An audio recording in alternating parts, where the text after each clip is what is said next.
A atuação da enfermagem na promoção da alimentação saudável e do cuidado aos principais distúrbios nutricionais que podem ocorrer durante a infância. O objetivo dessa apresentação é mostrar a importância dos profissionais de enfermagem diante da promoção da alimentação saudável e dos principais distúrbios nutricionais que acometem as crianças, sendo a desnutrição e obesidade causadas por uma nutrição inadequada as principais consequências ao desenvolvimento físico e cognitivo. Segundo dados do Fundo das Nações Unidas para a Infância, 149 milhões no mundo possuem déficit no crescimento, 50 milhões abaixo do peso desejado e 40 milhões acima do peso. Os principais distúrbios nutricionais decorrentes da má alimentação são anemias carenciais, desnutrição, sobrepeso e obesidade. Para começar, vamos falar sobre políticas públicas de saúde voltadas para essa questão. A Agenda 2030 é um plano de ação universal onde a Organização das Nações Unidas coordena visando alcançar os Objetivos de Desenvolvimento Sustentável. Foi adotada em setembro de 2015 por 193 Estados-membros da ONU. São 17 objetivos que abordam os principais desafios de desenvolvimento enfrentados por pessoas no Brasil e no mundo. Estes objetivos foram criados com o intuito de acabar com a pobreza, aumentar o desenvolvimento econômico, desfrutar de paz e prosperidade, proteger o meio ambiente, gerar inclusão social e garantir a sustentabilidade ambiental. O objetivo 2 é acabar com a fome, alcançar a segurança alimentar e melhoria da nutrição e promover a agricultura sustentável. A Agenda 2030, no objetivo 2, visa garantir o acesso de todas as pessoas a alimentos nutritivos e seguros, além de acabar com a desnutrição crônica e, em menores de 5 anos de idade, também pretende dobrar a produtividade agrícola e a renda dos pequenos produtores de alimentos, garantir sistemas sustentáveis de produção de alimentos e implementar práticas agrícolas resilientes.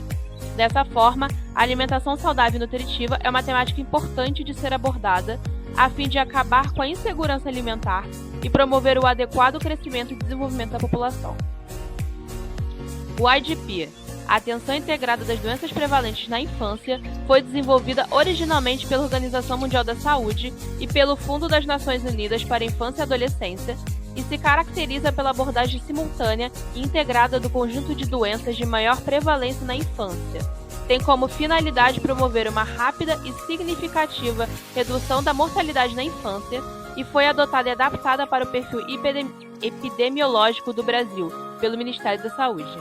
Dessa forma, cabe aos profissionais de saúde acolher a criança e o acompanhante, entender a extensão do problema propondo procedimentos comprovados cientificamente, eficientes e direcionados ao paciente. É fundamental estabelecer um canal de comunicação com as famílias, de modo que aprendam as recomendações referentes ao tratamento e cuidados a serem ofertados em domicílio para que compreendam os sinais indicativos de gravidade, uma vez que exige retorno imediato da criança ao serviço de saúde. Os objetivos: responder às necessidades de saúde da população infantil, fortalecer o enfoque integrado de atenção à saúde da criança, aplicar medidas de prevenção, estimular atividades de promoção da saúde, melhorar a eficiência e qualidade da atenção, atuar como porta de entrada para a detecção e tratamento de outros problemas de saúde, de forma a reduzir a mortalidade infantil. A metodologia: avaliar a criança doente de 2 meses a 5 anos de idade ou a criança de 1 semana a 2 meses de idade, classificar a doença, identificar o tratamento, tratar a criança, aconselhar a mãe ou acompanhante, atenção à criança de 1 semana a 2 meses de idade e a consulta de retorno. PNAISC. A Política Nacional de Atenção Integral à Saúde da Criança tem por objetivo promover e proteger a saúde da criança e o aleitamento materno, mediante a atenção e cuidados integrais integrados, da gestação aos 9 anos de idade, com especial atenção à primeira infância e às populações de maior vulnerabilidade, visando a redução da morbimortalidade e um ambiente facilitador à vida com condições dignas de existência e pleno desenvolvimento. Os princípios: direito à vida e à saúde, prioridade absoluta da criança, acesso universal à saúde, integralidade do cuidado, equidade e saúde, ambiente facilitador à vida, humanização da atenção, gestão participativa e controle social. As diretrizes são: gestão interfederativa das ações de saúde da criança, organização das ações e dos serviços na rede de atenção, promoção da saúde, fomento à autonomia do cuidado e da corresponsabilidade da família, qualificação da força de trabalho do SUS, planejamento e desenvolvimento de ações, incentivo à pesquisa e à produção de conhecimento, monitoramento e avaliação e a intersetorialidade. Os eixos estratégicos: atenção humanizada e qualificada à gestação, ao parto, ao nascimento e ao recém-nascido, aleitamento materno e alimentação complementar saudável, promoção e acompanhamento do crescimento e do desenvolvimento integral, atenção integral a crianças com agravos prevalentes na infância e com doenças crônicas, atenção integral a crianças em situações de violências, prevenção de acidentes e promoção da cultura de paz, atenção à saúde de crianças com deficiência ou em situações específicas e de vulnerabilidade, vigilância e prevenção do óbito infantil, fetal e materno. Nesse contexto, destaca-se o eixo estratégico 2, aleitamento materno e alimentação complementar saudável, uma vez que a estratégia está ancorada na promoção, proteção e apoio ao aleitamento materno, iniciando na gestação, considerando-se as vantagens da amamentação para a criança, a mãe, a família e a sociedade, bem como a importância de estabelecimento de hábitos alimentares saudáveis. A PSE, Programa Saúde na Escola, foi instituído em 2007 e tem como objetivo principal contribuir para o fortalecimento de ações de desenvolvimento integral de crianças, adolescentes, jovens e adultos, proporcionando à comunidade escolar a participação em programas e projetos que articulem saúde e educação, para o enfrentamento das vulnerabilidades que comprometem o pleno desenvolvimento dessas parcelas da população. Nesse contexto, a promoção da alimentação adequada e saudável, adotada pelo PSE, é um conjunto de estratégias que proporcionam à população práticas alimentares apropriadas nas escolas aos seus aspectos biológicos e socioculturais, bem como ao uso sustentável do meio ambiente. O NutriSUS, em 2014, é iniciada no Brasil a estratégia de fortificação da alimentação infantil com micronutrientes em pó, como ação optativa nas creches participantes do PSE para crianças de 6 a 48 meses de idade. Consiste na adição de uma mistura de vitaminas e minerais em pó em uma das refeições oferecidas para as crianças diariamente. Os micronutrientes em pó são embalados individualmente na forma de sachês de 1 grama e devem ser acrescentados e misturados às preparações alimentares, obrigatoriamente no momento em que a criança for comer. O programa Crescer Saudável de 2019 a 2020 é um conjunto de ações a serem implementadas com o objetivo de contribuir para o enfrentamento da obesidade infantil no país através de ações a serem realizadas no âmbito do PSE, para as crianças matriculadas na educação infantil, creches e pré-escolas e ensino fundamental 1. As ações realizadas são a vigilância nutricional, a promoção da alimentação adequada e saudável, o incentivo às práticas corporais e de atividade física e ações voltadas para a oferta de cuidados para as crianças que apresentam obesidade. Amamenta alimenta. Devido aos benefícios comprovados da amamentação, torna-se de suma importância o investimento em ações que visem incentivar a promoção da alimentação saudável. Dessa forma, em consonância com os princípios da Rede Cegonha, a estratégia Amamenta e Alimenta Brasil resultou da integração das ações da Rede Amamenta Brasil e da Estratégia Nacional de Promoção da Alimentação Complementar Saudável, EMPACS, e tem a finalidade de promover a reflexão da prática da atenção à saúde de crianças de 0 a 2 anos de idade e a capacitação dos profissionais de saúde, por meio de atividades participativas, incentivando a troca de experiências e a construção do conhecimento a partir da realidade local. Quais são as principais situações de vulnerabilidade? Primeiramente, é importante conceituarmos insegurança alimentar. De acordo com a Organização das Nações Unidas para Alimentação e Agricultura, a insegurança alimentar é a falta de acesso permanente e regular a alimentos em qualidade e quantidade suficiente para a sobrevivência, sendo dividida em 4 categorias: a moderada, que seria temporário, causada por problemas de renda familiar, por exemplo; a grave, que é a falta de alimentos; a crônica, que seria essa falta de alimentos persistente, durando mais tempo do que a grave; e a aguda, que é muitas vezes incompatível com a vida, causa desnutrição e pode levar ao óbito. E qual seria a diferença entre insegurança alimentar e fome, ou a subalimentação crônica? A fome é o desconforto físico causado pelo consumo insuficiente de energia alimentar. podendo ser causado por conflitos, temperaturas extremas e crises econômicas. A solução apresentada pela FAO seria a integração de políticas humanitárias em áreas de conflito, ampliar proteção dos sistemas alimentares e fortalecimento de programas econômicos. Porém, é importante observar que a insegurança alimentar não leva em consideração, quando você considera as causas, não leva em consideração as causas particulares individuais, como a falta de saneamento básico, a falta de água potável, o alcoolismo muitas vezes. Existem várias questões que podem levar à insegurança alimentar, à fome e à desnutrição nas crianças no Brasil e no mundo. A anemia é determinada pela Organização Mundial da Saúde como conteúdo de hemoglobina no sangue abaixo do normal, como resultado da carência de um ou mais nutrientes essenciais, como o ferro, que seria a anemia ferropriva, o zinco, a vitamina B12, que seria a anemia megaloblástica, e proteínas. Nas crianças é mais comum a anemia ferropriva. A anemia megaloblástica ela é mais comum em pessoas mais idosas que passaram por cirurgias bariátricas, por exemplo. Como você identifica a anemia?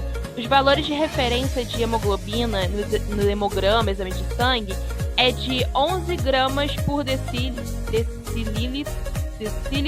para gestantes e crianças entre 6 meses e 6 anos, e 11,5 a 15,5 gramas por decilitro para crianças entre 6 e 12 anos.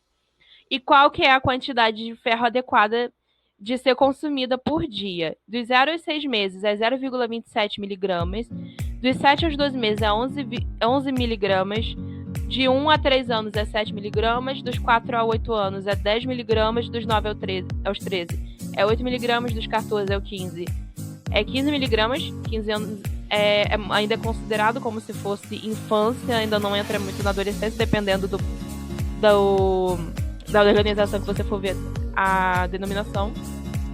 Em gestantes é 27 miligramas e lactantes é 9 miligramas. E por que nós falamos sobre gestantes e lactantes? Porque existe anemia na gestação, e é uma anemia que pode passar para a criança quando ela nasce, inclusive pelo leite.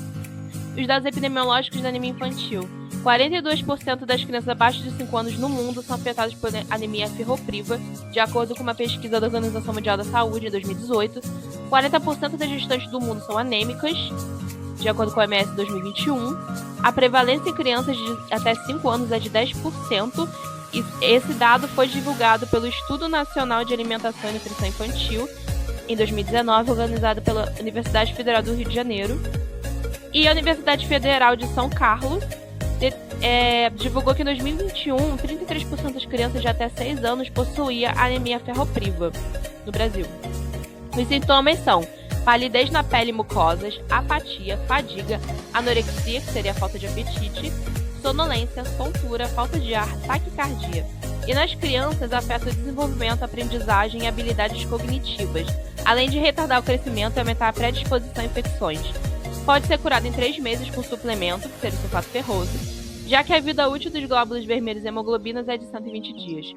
Cálcio, fitatos e polifenóis são inibidores da absorção do ferro. Então, é recomendado evitar comer iogurtes, pudim, leite, queijo, alimentos integrais, doces de chocolate em conjunto com alimentos ricos em ferro. Consumir alimentos fontes de vitamina C melhora a absorção do ferro. E é importante declarar que não adianta você misturar 2 alimentos ricos em ferro achando que isso vai aumentar a sua absorção, tipo colocar a beterraba no feijão. Isso não vai aumentar a absorção, não vai inibir a absorção, mas não vai aumentar. Vai haver uma competitividade entre os 2 alimentos para ver quem tem mais ferro. Então não vai adiantar. As intervenções de enfermagem, de acordo com as classificações das intervenções de enfermagem da 7ª edição, são orientar os pais ou cuidador a introduzir cereal para lactentes enriquecido com ferro na idade de 4 a 6 meses. Dos 19 a 24 meses, é oferecer alimentos ricos em ferro e proteína. Dos 25 aos 36 meses, é oferecer cereais fortificados com ferro, evitando aqueles com conteúdo de açúcar. É importante dizer que depois dos 36 meses não tem nenhuma intervenção de enfermagem focada na alimentação das crianças. E no lactente também tem a melhora do desenvolvimento, que seria realizar investigações recomendadas. Por exemplo, ver se tem anemia. a atenção integrada às doenças prevalentes na infância. Diz que em caso de palidez palmar deve ser realizada suplementação em ferro, que deve ser investigado em caso de risco de malária, e crianças com 1 ano ou mais devem receber uma dose de mebendazol, que é um remédio antiparasitário contra vermes, fungos. A desnutrição pode ser definida como uma condição clínica decorrente de uma deficiência ou excesso, relativo ou absoluto, de um ou mais nutrientes essenciais. A desnutrição energético-proteica é considerada primária quando é de origem nutricional e secundária quando são doenças não nutricionais, como as cardiopatias, as nefropatias e outras doenças crônicas. Sua forma primária é a mais prevalente nos países pobres ou nos setores pobres dos países, ou seja, está vinculada substancialmente às baixas condições socioeconômicas dessas populações. De acordo com a Organização Mundial da Saúde, cerca de 45% das mortes de crianças menores de 5 anos estão relacionadas com a desnutrição, acometendo principalmente países de renda baixa e média. O período mais crítico para a desnutrição é a partir dos 6 meses, quando a mãe geralmente começa a introduzir alimentos além de leite materno, até os 2 anos de idade. O ENDEF, Estudo Nacional de Despesa Alimentar de 1974, a PNSN, Pesquisa Nacional de Saúde e Nutrição de 1979 e a PNDS, Pesquisa Nacional sobre Demografia de Saúde de 1996, são 3 estudos desenvolvidos no Brasil que avaliaram as prevalências da desnutrição em crianças menores de 5 anos. Apesar de estudos epidemiológicos indicarem uma diminuição da desnutrição energético-proteica, a doença ainda é um problema de saúde pública no país, principalmente nas regiões norte e nordeste, e nas áreas mais desassistidas, o que traz consequências graves para o desenvolvimento das crianças. A prevalência de crianças menores de 5 anos com retardo de crescimento em 1979 era de 27,3% no Nordeste, 23% no Norte, 8,7% no Sul, 8,2% no Centro-Oeste e 8,1% no Sudeste. Formas graves de desnutrição. Destaca-se aqui o marasmo e o kwashiorkor. O marasmo caracteriza-se pela deficiência global de energia através do déficit de hidratos de carbono, gordura e proteína. Apresenta como principais sinais e sintomas a perda do tecido adiposo, a pele perde a sustentação, fica uma pele mais enrugada, fragilizada, o emagrecimento exagerado, quadril menor que o tórax, cabelo quebradiço e fino, perda muscular marcante, depressão de gordura subcutânea. É diagnosticado quando o peso cai para 60% ou menos dos parâmetros normais para o gênero, altura e idade. O kwashiorkor, também chamado de desnutrição edematosa, é uma DEP onde a carência de proteína supera os demais macronutrientes. É caracterizado pela presença de edema. A perda de peso é geralmente menos severa do que no marasmo, embora se mostre muito variável. Algumas crianças apresentam baixo peso, enquanto outros têm peso normal para a idade, mesmo após a perda do edema. Geralmente, as crianças que sofrem com essa doença estão acima dos 2 anos de idade. A partir dos 2 anos, a criança passa a apresentar alguns sintomas, como lesões na pele, esteatose hepática, que é o acúmulo de gordura no fígado, hipoalbuminemia, que é a baixa concentração de albumina na corrente sanguínea, edema, despigmentação dos cabelos por carência de proteínas, pele lisa e brilhante, a face de lua cheia, lesões de pele, fatura emocional apáticas e desanimadas. Peraí, eu vou voltar. A face de lua cheia é essa daqui, que apresenta na imagem.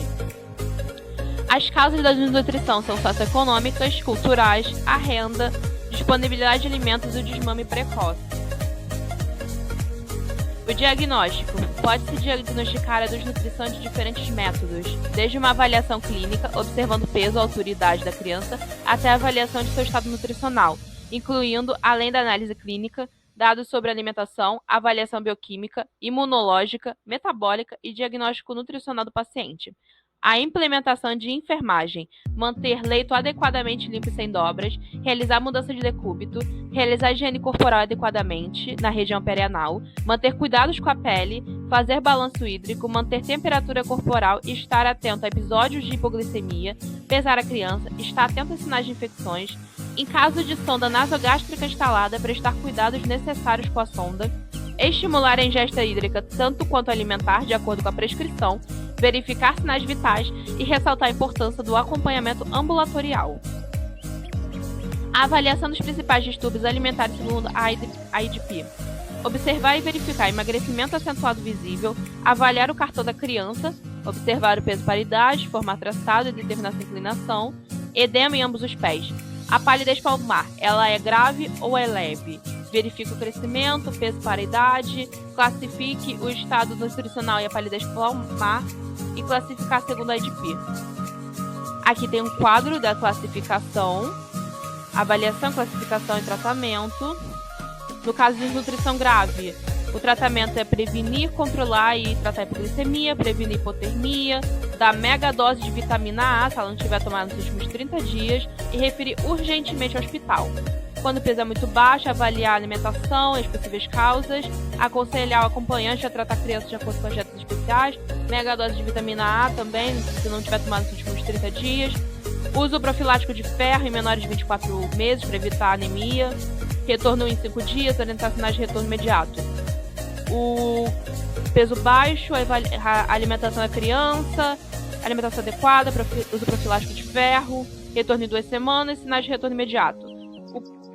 Aí, no caso do peso elevado, avalie a alimentação da criança, possíveis casos de peso elevado, orientar a alimentação adequada, verificar e estimular a prática de atividade física, uso profilático de ferro em menores de 24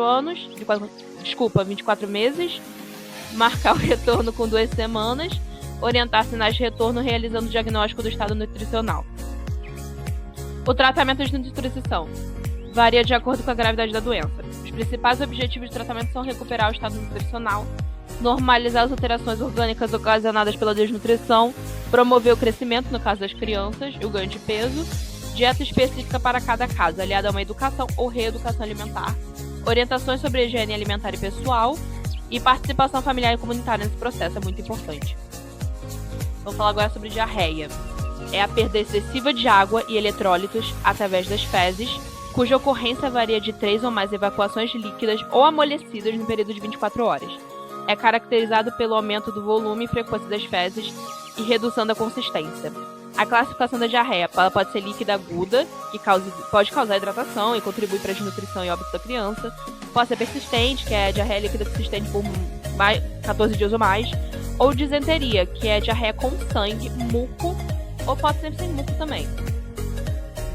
A causa pode ser causada por agentes infecciosos, como vírus, bactérias, protozoários, que colonizam o trato gastrointestinal. A grande consequência da diarreia é o risco de causar desidratação e contribuir para a desnutrição.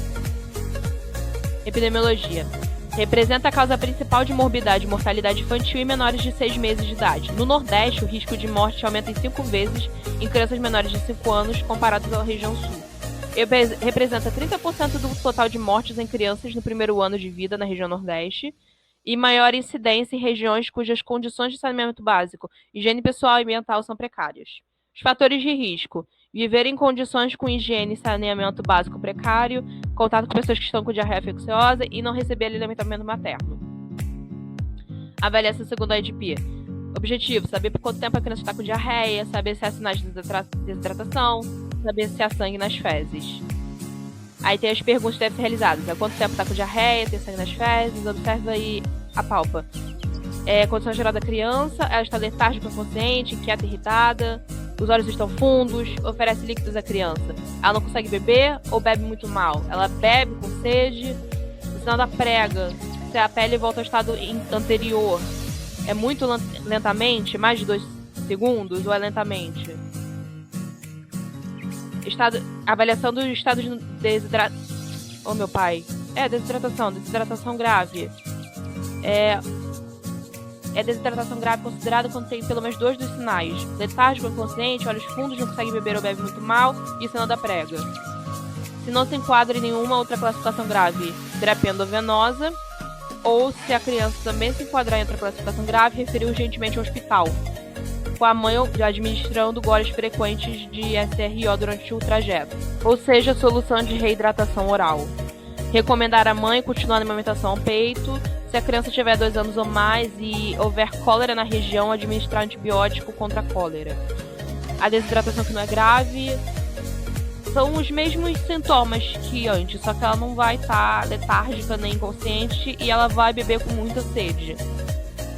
administrar o SRO no serviço de saúde. Se a criança também se enquadrar em uma classificação grave a outro problema, como diarreia, por exemplo, referir urgentemente ao hospital com a mãe administrando o SRO, recomendar a mãe constar a amamentação no peito, informar a mãe sobre quando retornar imediatamente e segmento de 5 dias se não melhorar. E sem desidratação, não tem sinais suficientes para classificar alimentos e líquidos para tratar diarreia em casa, informa a mãe sobre quando retornar e segmento de 5 dias se não melhorar. No caso da disenteria, que é o sangue nas fezes, dá antibiótico recomendado na região para Shigella durante 5 dias se houver comprometimento do estado geral e retornar em 2 dias. O tratamento é a terapia de reidratação oral, como dito anteriormente, aleitamento materno, antibiótico em caso de infecção por bactéria. Como que nós fazemos a terapia de reidratação oral? O pacote é diluído em 1 litro de água limpa em temperatura ambiente, ingerido após cada evacuação líquida. É importante ressaltar a questão da água limpa, porque se a mãe for preparar o TRO em casa e ela não tiver saneamento básico, não vai funcionar. Você também tem o soro caseiro, solução sal-açúcar, que é 1 litro de água, 1 colher de chá rasa de sal, que equivale a 3,5 gramas, 2 colheres de sopa cheia de açúcar, que equivale a 40 gramas, e deve ser ofertada após cada evacuação ou vômito. Seu uso deve ser feito até 24 horas após o preparo. Então não fazer antecipadamente e deixar na geladeira assim. Educação e saúde. Considerar principalmente 2 aspectos: reduzir a transmissão dos agentes que causam a diarreia e promover o bom estado nutricional da criança, a fim de diminuir as complicações e mortalidade causadas pela diarreia. Estimular o aleitamento materno, práticas adequadas para a introdução alimentar complementar, destacando principalmente a boa higiene dos alimentos e o consumo de alimentos frescos, limpos e bem cozidos. Imunização, saneamento básico, que é o uso de água fervida ou clorada. Lavagem das mãos após limpar uma criança que acaba de evacuar, após a evacuação, antes de preparar comida, de comer e antes de alimentar a criança. Também no caso de ser uma infecção por parasito para não ter reinfecção, né? Obesidade, definida como excesso de gordura em relação à massa magra ao nível em que é prejudicial à saúde. Etiologia multifatorial, estando relacionada ao consumo de alimentos industrializados ricos em gorduras, açúcares e sal e ao sedentarismo. Diagnosticada pelo cálculo do IMC, índice de massa corporal, a razão entre o peso e a altura, sendo considerado padrão normal o valor igual ou inferior a 19%. Obesidade infantil pode comprometer a qualidade de vida da criança, não só fisicamente como mentalmente. Pode prejudicar o desenvolvimento natural do corpo, prejudicando articulações, músculos e ossos. Pode também antecipar doenças crônicas, reduzindo a expectativa de vida. Ademais, o sobrepeso pode ocasionar problemas de autoestima e problemas sociais como bullying, que desencadeiam uma série de consequências como depressão e isolamento social. Os riscos de obesidade infantil: problemas cardiovasculares, problemas nas articulações, problemas no sono, complicações endócrinas, complicações respiratórias e problemas psicológicos. Os fatores de risco para obesidade, no geral: sobrepeso e obesidade dos pais, ausência do aleitamento materno, metabolismo lento, uso de medicamentos, fatores psicossociais, hábitos alimentares e sedentarismo.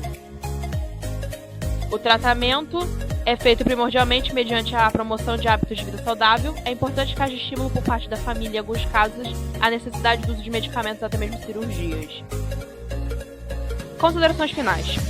A prática assistencial de enfermagem tem papel fundamental ao incentivo e à promoção da alimentação saudável, com acompanhamento desde o início no pré-natal, em que há a formação do vínculo entre profissional e gestante, que se estende ao acompanhamento na puericultura, onde a criança é acompanhada no seu crescimento, desenvolvimento e atenção aos cuidados.